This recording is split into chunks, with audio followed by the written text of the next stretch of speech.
Have you ever walked out of a store with a bargain that did not live up to expectations?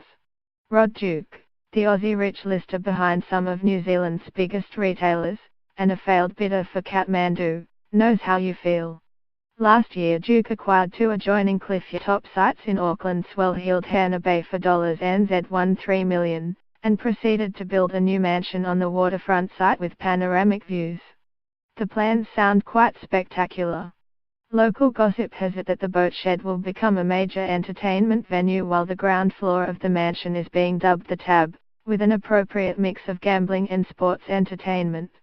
Even better, Duke was planning to put a James Bond-style helicopter landing pad on the revamped boat shed with a retractable roof to give the chopper somewhere to land. Yes, the neighbors are already kicking up a fuss over the though of a helicopter hovering over what is a popular city beach. But Duke's plans have run into a more significant hurdle. Duke has lodged environment court proceedings against Auckland Council as part of a battle over helicopter landing rights for his new waterfront mansion. The problem appears to be that Duke will only be allowed 3 helicopter landings a week. His neighbors are allowed 6. There's a whole bunch of people on that particular coast who have landing rights for 6 flights a week, grumbled Duke to the local press. That's manifestly unfair. We have tried and tried and tried and tried with the council, he said. Talk about first world problems, and poor Duke does not even own his own helicopter, he has to hire one to feed his golfing habit. I have got a golf membership up the coast. I don't want to have to drive to Ehuga, he said, referring to the base for the charter chopper operation he uses. Maybe the Adelaide-born Duke can hit up his old hometown for a submarine instead. Or, in his case, go the full James Bond and get a car with the submarine option.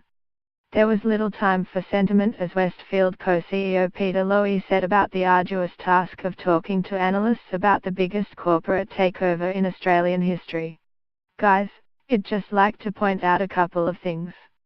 Firstly, on the call this morning about 80% of the questions came from all you guys, so that call is up on the webcast is up on our site, and I would ask that in the interest of brevity not to ask the same questions that were asked this morning, because you'll get the same answer or just move on, said Lowy. Macquarie's Rob Freeman dared ask how they came to the compelling $10 bid price.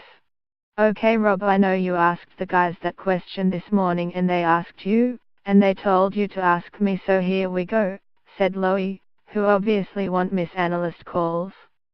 Freeman tempted fate one last time. Freeman, thank you. And then just in terms of your own intentions, Peter and also Stephen, in the absence of this transaction, were you guys planning to continue as co-CEOs? Were you looking at sort of stepping away from executive roles in any event? Peter Lowy, I am sorry, that's irrelevant.